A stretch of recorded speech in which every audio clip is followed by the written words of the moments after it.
கூறாத வட்டம் முக்கோணம் சட்கோணம் துலங்கு வட்டம் ஈராரிதழ் இட்டு ரீங்காரம் உள்ளிட்டு இதன் நடுவே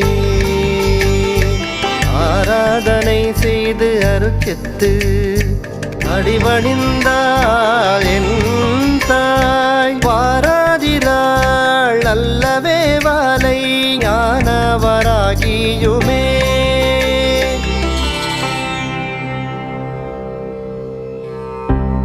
தேரிட்டனின் மலர்பாத அரவிந்தத்தை சிந்தை செய்து